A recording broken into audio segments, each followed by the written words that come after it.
Waalaikumsalam warahmatullahi wabarakatuh. Yang saya hormati Bapak Kepala Sekolah, yang saya hormati Bapak Jadi, Ahli, Bapak Asbul, Bapak Bapak Ibu guru yang saya hormati pada Bapak tadi.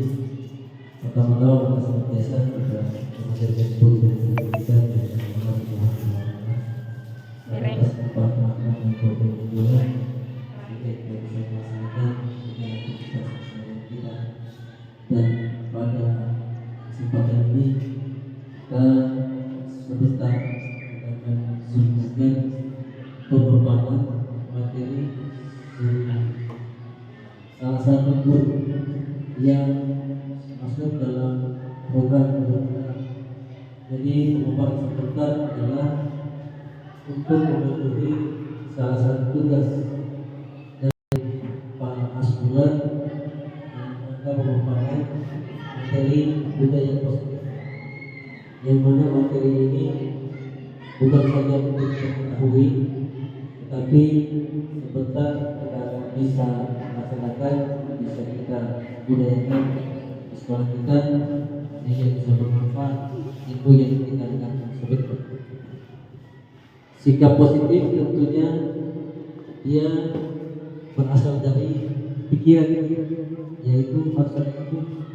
Kemudian setelah itu harus sering kita ucapkan, harus sering kita sampaikan, dan kemudian berikut harus sering kita laksanakan, sehingga ilmu yang ada di pikiran kita dan kemudian sering kita ucapkan dan kemudian sering kita laksanakan, itulah menjadi budaya. Dan bagaimana ilmunya, bagaimana kita melaksanakannya, itu sebentar akan didapatkan oleh Pak Masbul dan kepada Bapak kami persilakan.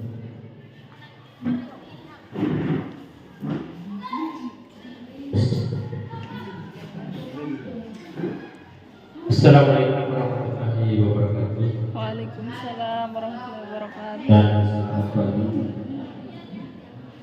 Yang saya hormati Bapak Kepala SMP di Sulawesi Selatan, yang saya hormati Bapak Wakil Kepala Sekolah SMP di Sulawesi Selatan kelas Upanan SPDI, yang saya hormati Bapak Wakil Kepala Sekolah Urusan Kurikulum Pak Manadon SPDI, serta rekan guru yang saya banggakan.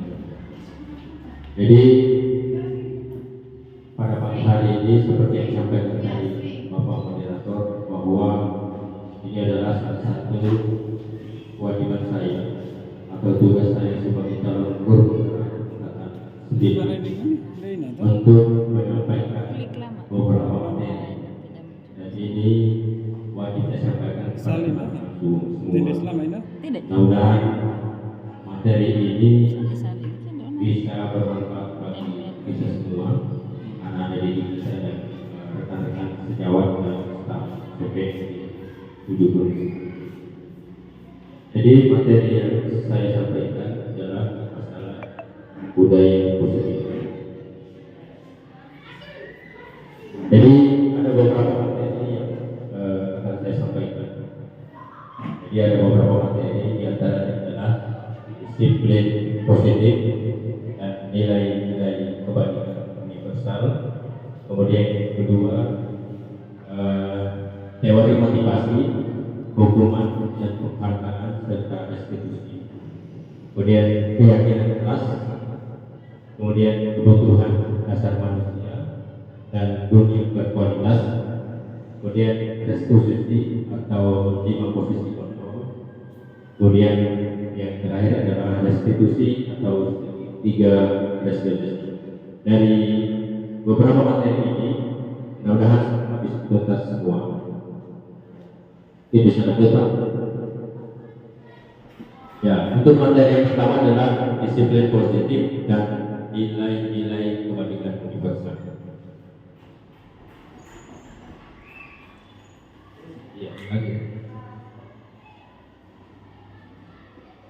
Ya, jadi untuk disiplin positif sesuai dengan teori William Glasser, jadi ada beberapa hal Jadi ada teori yang mengatakan bahwa ada teori motivasi, kemudian 5 posisi kontrol, kemudian kebutuhan dasar manusia. Jadi nanti sebentar kita lihat yang mana sebenarnya itu teori motivasi, kemudian nilai-nilai kebajikan universal yang itu menjadi keyakinan kelas.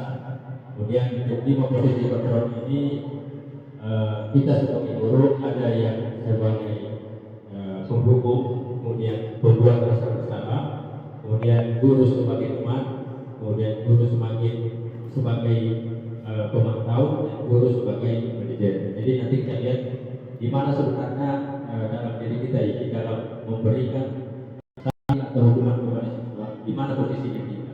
Apakah kita sebagai guru sebagai penghubung, kemudian apakah guru sebagai rasa pembuat bersama, kemudian apakah guru sebagai teman dari siswa, dan apakah guru sebagai pemantau, dan guru sebagai manajer.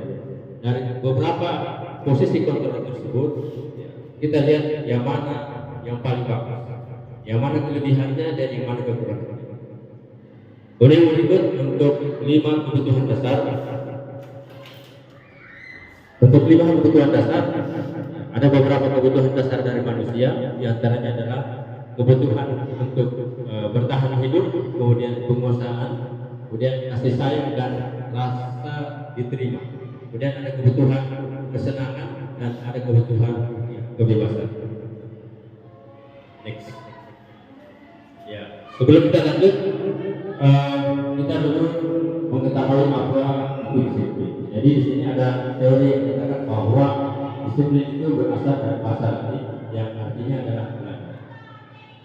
Jadi kalau kita lihat di sini, untuk disiplin, tujuan dari disiplin adalah supaya orang bisa menggali potensinya untuk menuju sebuah tujuan. Jadi ada beberapa sini yang di disiplin itu berasal dari bahasa disiplina yang berarti artinya belajar. Jadi untuk kalau kita lihat supaya sebuah sekolah bisa lebih maju atau bisa berkembang, maka yang pertama yang kita lakukan adalah harus disiplin. Jadi yang disiplin yang kita lakukan di sini adalah disiplin dari diri siswa, dari diri kita sendiri, kemudian yang kemudian nanti kita akan sampaikan disiplin kepada siswa kita itu sendiri. Ya, di sini ada beberapa nilai-nilai kebajikan universal. Jadi nilai kebajikan universal itu sesuai dengan profil pelajar Pancasila. Ada beberapa. Yang pertama adalah beriman, bertakwa kepada Tuhan Yang Maha Esa, serta berakhlak mulia. Jadi di sini apa yang harus kita lakukan? Jadi kalau saya lihat di sini di sekolah kita sudah ada beberapa langkah yang kita sudah lakukan. Yang pertama yaitu setiap kegiatan itu akan dilaksanakan yasinan atau biasa kalau yang bahasa umumnya adalah Jumat. Apa tujuannya di sini adalah untuk meningkatkan ketakwaan kita dan anak didik kita terhadap Tuhan Yang Maha Esa. Ada beberapa langkah sebenarnya yang perlu kita lakukan lagi. Kalau mungkin di sini yang mudah nanti guru agama bisa kalau di tempat lain itu saya lihat untuk meningkatkan ketakwaan terhadap Tuhan Yang Maha Esa itu setiap misalnya setiap luar itu akan dilaksanakan salat zuhur berjamaah. Itu adalah salah satu bagaimana kita meningkatkan ketakwaan kita kepada Tuhan. Kemudian yang lain lagi dengan kegiatan-kegiatan keagamaan, misalnya pada peristiwa maulid, itu sebenarnya bagus kalau kita laksanakan kalau ada kegiatan maulid. Ya. Hanya mungkin ya di sini yang mudah-mudahan nanti kita bisa. Kemudian yang berikut bernalar kritis. Bagaimana kita menciptakan siswa kita bernalar kritis? Salah satunya adalah bagaimana kita mengajarkan anak-anak kita supaya bisa berpikir kritis. Jadi bernalar kritis ini kalau biasa disebut dengan berpikir kritis. Kemudian bineka global dan selanjutnya bergotong royong. Bagaimana kita bergotong royong? Bagaimana proses pelaksanaan? Ya, misalnya kalau dalam kegiatan pembersihan itu adalah salah satu contoh sifat gotong royong yang kita tanamkan kepada siswa. Kemudian kreatif. Untuk kreatif ini, bagaimana kita sebagai guru menimbulkan sifat kreatif dari siswa. Ya, misalnya bagaimana seorang siswa menciptakan, ya, kalau di sini saya sudah lihat bisa menciptakan kerajinan-kerajinan dan lain sebagainya. Itu adalah salah satu contoh untuk meningkatkan kreativitas dari siswa. Ya, kemudian yang selanjutnya teori motivasi, hukuman, penghargaan dan seterusnya. Ya, jadi dalam dunia pendidikan,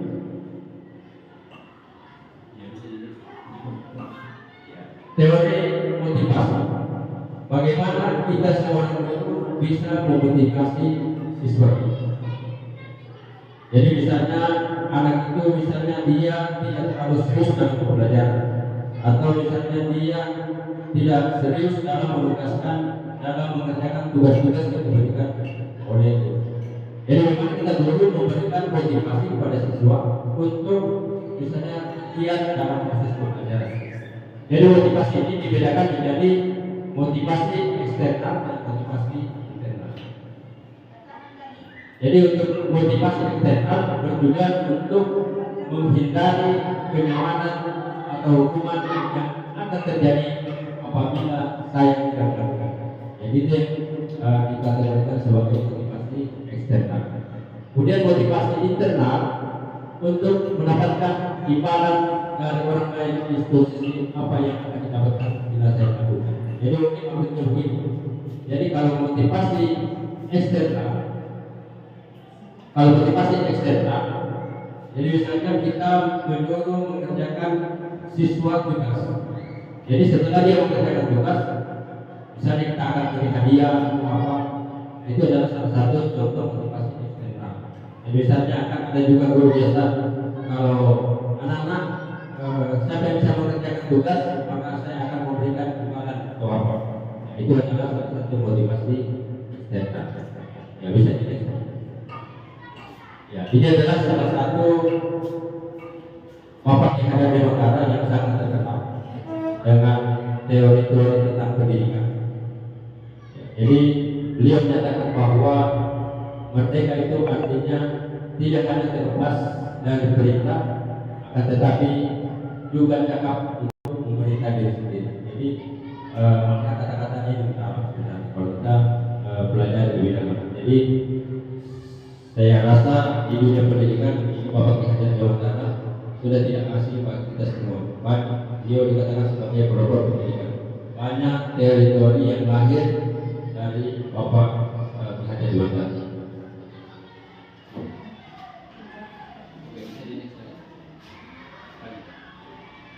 Ya. Jadi ada beberapa bentuk program kebajikan atau apresiasi, di antaranya memberikan pengakuan secara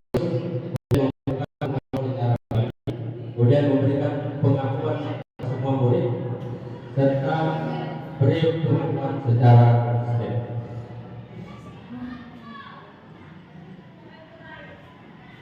Jadi di sini ada beberapa apresiasi kebajikan. Jadi ada pembuka. Kemarin saya perhatikan. Jadi nilai kebajikannya di situ adalah rasa empatimu besar sekali. Kemudian situasinya pada saat menolong murid-murid baru di kelas kita. Jadi di sini ada beberapa tindakan. Mungkin di sini saya rasa di sini sudah biasa kita lakukan. Ya, di sini kita bisa membedakan sebenarnya yang mana hukuman yang kita berikan kepada anak-anak dengan yang mana konsekuensi. Jadi kalau kita lihat di sini poin pertama mencatat 100 kali. Jadi kalau misalnya siswa melakukan kesalahan, 100 kali dalam satu kalimat, saya tidak akan terlambat lagi untuk datang ke sekolah. Jadi itu dikategorikan juga sebagai hukuman. Jadi kalau misalnya anak yang berbuat salah, ada beberapa sanksi yang kita berikan, misalnya mencatat beberapa kalimat atau beberapa itu dikategorikan sebagai hukuman. Kemudian lari memilih itu dikategorikan murid untuk push up itu adalah sebagai hukuman. Membersihkan tumpahan air di meja itu adalah konsekuensi. Murid disuruh untuk tidak menggunakan sepatu seharian itu adalah hukuman. Dua kali itu adalah konsekuensi. Ini juga sudah ada mengenai hukuman konsekuensi. Hukuman itu sesuatu yang menyakitkan yang harus terjadi, sedangkan konsekuensi adalah sesuatu harus terjadi. Kemudian hukuman membuat anak sakit, sedangkan konsekuensi adalah membuat anak merasa tidak nyaman. Kemudian hukuman adalah anak membenci kedisiplinan, sedangkan konsekuensi adalah anak menghargai disiplin. Ya, bisa dilihat. Sekarang kita masuk untuk materi restitusi. Jadi bisa dilihat restitusi adalah proses menciptakan korban memperbaiki kesalahan mereka sehingga mereka bisa kembali pada kelompok mereka dengan karakter yang lebih kuat. Restitusi juga merupakan sekolah yang untuk mencari solusi masalah dan membantu untuk berpikir tentang orang seperti apa mereka dan bagaimana harus memperlakukan orang. Jadi mungkin saya kasih gambaran restitusi. Jadi kalau misalnya seseorang siswa anak kita melakukan suatu kesalahan, jadi tinggal kita bagaimana cara kita untuk kegiatan atau proses restitusi yang kita lakukan. Jadi misalnya kita panggil, kemudian kita menanyakan, kemudian kita mencari solusi mengapa sebenarnya kesalahan tersebut dia lakukan dan bagaimana caranya supaya kesalahan tersebut tidak dilakukan. Itu adalah salah satu proses kegiatan restitusi. Jadi kita mencari apa penyebab dia melakukan kesalahan tersebut, kemudian kita mencari bagaimana solusi supaya kesalahan tersebut tidak terulang kembali. Jadi itu proses restitusi. Ya, jadi ini adalah perbedaan antara identitas, konsekuensi, dan restitusi. Kemudian untuk ciri-ciri restitusi, yang pertama adalah bukan untuk menebus kesalahan, namun untuk belajar dari kesalahan. Ya, jadi tadi saya sudah sampaikan, kita bukan mencari tersebut. Artinya kita cari solusi bagaimana anak supaya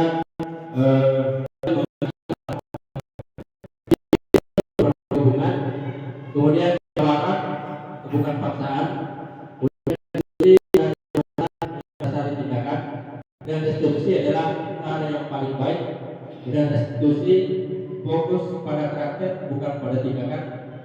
Kemudian restitusi mengembalikan murid yang berbuat salah pada kelompok. Ya. Kemudian untuk materi ketiga adalah masalah keyakinan kelas. Mungkin nanti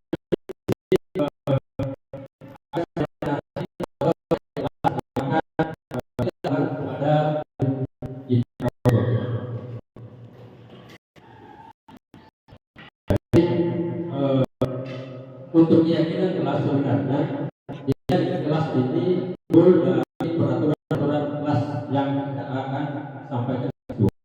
Jadi saya terus terang baru di JGP ini baru mendapatkan info tentang peraturan kelas dan keyakinan kelas. Jadi seharusnya yang kita lakukan sebelum proses pembelajaran adalah kita harus menentukan dulu peraturan kelas. Jadi kita harus dulu berkomitmen dengan siswa kita. Misalnya dalam proses pembelajaran hal-hal apa yang tidak boleh dilakukan oleh siswa. Jadi kita akan buat dulu peraturan-peraturan. Peraturan yang berbeda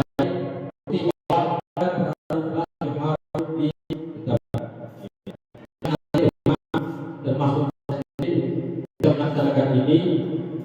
Jadi sebelum pembelajaran kita buat apa-apa yang harus kita sepakati, kemudian kita akan bentuk keyakinan kelas yang akan kita tetapkan. Jadi apa konsekuensinya atau dampak positifnya. Jadi mungkin kalau misalnya sudah dibentuk peraturan kelas, tinggal kita mengingatkan kembali bahwa kita sudah sepakat hal-hal apa yang tidak boleh dilakukan. Jadi saya kasih contoh misalnya salah satu peraturan kelas, siswa dilarang terlambat pada masuk kelas. Itu adalah salah satu contoh.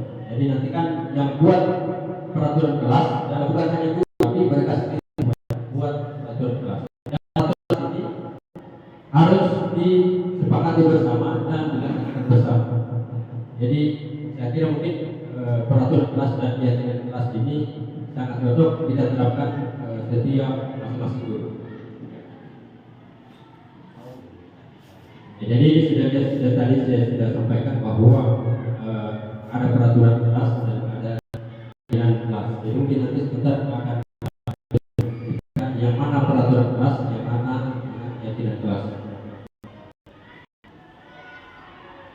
Ya, ini adalah salah satu contoh kesepakatan kelas atau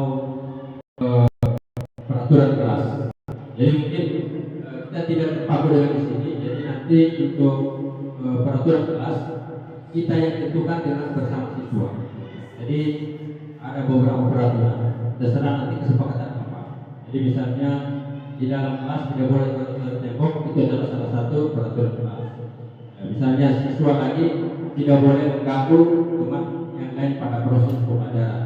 Itu adalah salah satu peraturan kelas yang harus ditaati. Jadi nanti tergantung kalau dia melanggar ya tinggal kita ingatkan kembali. Itu adalah peraturan kelas yang kita telah tetapkan. Ya bisa.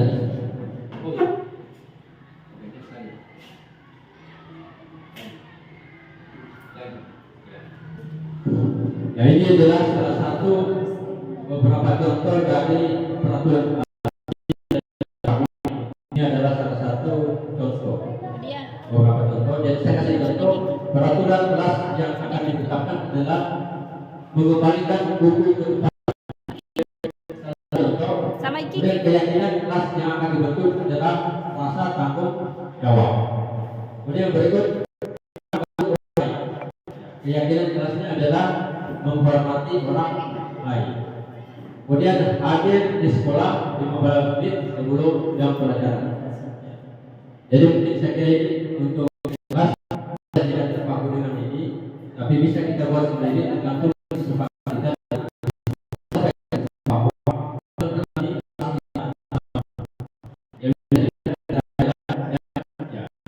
Oke, selanjutnya materi yang keempat adalah kebutuhan.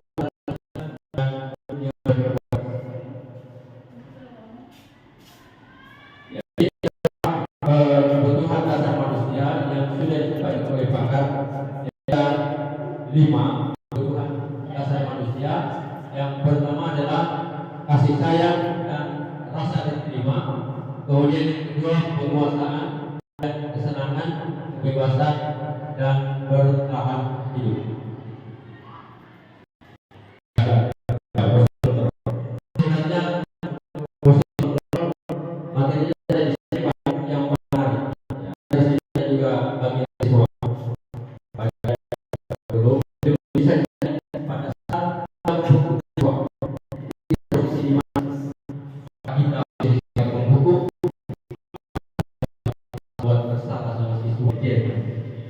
Jadi mungkin teman-teman Asman yang biasa membutuhkan siswa mungkin bisa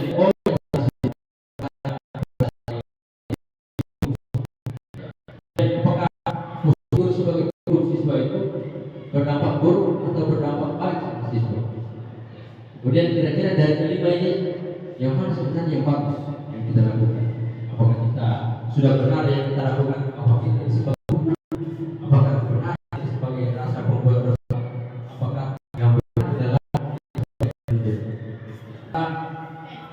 siswa tidak melakukan awas ya, rasakan. Itu adalah salah satu kata-kata posisi guru sebagai guru. Jadi nanti ada dampak bagusnya juga, ada dampak buruknya dari empat atau 5 posisi di atas. Jadi kalau yang kami diajarkan dalam pendidikan itu, posisi yang paling baik adalah sebagai posisi guru. Kita sebagai guru sebenarnya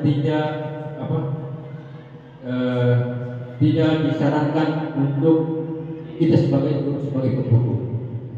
Tapi bagaimana kita sebagai guru mencarikan solusi dari permasalahan tersebut dan mencarikan solusi supaya kesalahan tersebut supaya tidak diulangi lagi. Itulah sebagai posisi guru sebagai manajer. Jadi sekali lagi, yang kita harapkan adalah kita sebagai guru adalah berupaya berada di tingkat posisi guru sebagai manajer.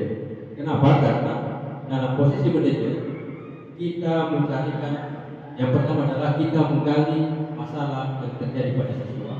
Kemudian yang kedua, kita berusaha mencarikan solusi, dan yang ketiga, kita berusaha supaya kesalahan tersebut tidak dilakukan. Nah, ini adalah pernyataan-pernyataan. Ya, bisa di next Pak.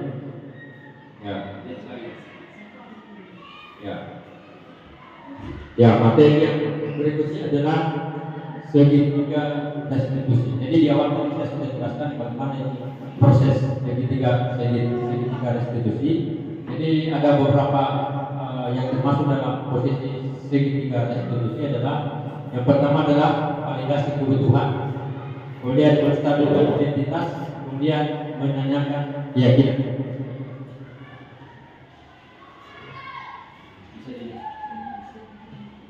Jadi ini adalah kalimat-kalimat yang menstabilkan identitas.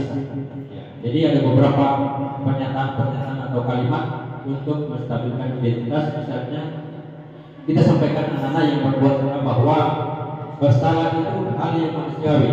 Tidak ada manusia yang sempurna. Bapak Ibu juga pernah berbuat salah, dan permasalahan itu bisa kita selesaikan bersama. Jadi kita tidak mencari solusi, kita tidak mencari siapa yang benar dan siapa yang salah. Jadi intinya dari menstabilkan identitas adalah kita menyampaikan ke siswa bahwa baik siswa maupun guru pasti pernah berbuat salah. Hanya yang kita perhatikan adalah bagaimana kesalahan itu tidak terulang kembali, dan bagaimana kita gali apa sebenarnya dia berbuat kesalahan. Jadi misalnya dia berusaha, apakah dia mungkin siswa tersebut dari keluarga yang istilahnya keluarga yang broken home, atau bagaimana yang keluarga di rumah tidak baik-baik, bisa kita carikan solusi bagaimana. Yang intinya di sini adalah menstabilkan identitas, kita mencari kenapa anak itu melakukan kesalahan. Kemudian yang kedua, bagaimana pemecahan dari masalah tersebut. Yang ketiga adalah mencari solusi supaya kesalahan yang sama tidak terulang kembali. Jadi itu adalah menstabilkan identitas. Kemudian untuk segitiga restitusi yang berikut adalah validasi kebutuhan. Jadi ada beberapa kalimat yang akan kita sampaikan kepada siswa kita. Misalnya, kamu bisa saja melakukan hal yang buruk, tapi kamu tidak melakukannya. Kamu pasti punya alasan mengapa. Jadi kita sampaikan ke siswa apa alasan sebenarnya dia melakukan hal yang tidak sesuai dengan peraturan kelas atau peraturan-peraturan yang telah kita tetapkan di sekolah. Kemudian yang berikut adalah menanyakan keyakinan kelas. Jadi keyakinan kelas ini adalah lahir dari peraturan-peraturan kelas yang telah kita tentukan tadi. Jadi kita kembali keyakinan kelas apa sebenarnya yang kita telah bentuk atau telah bisa sepakati, dan keyakinan kelas ini harus ditepati oleh siswa.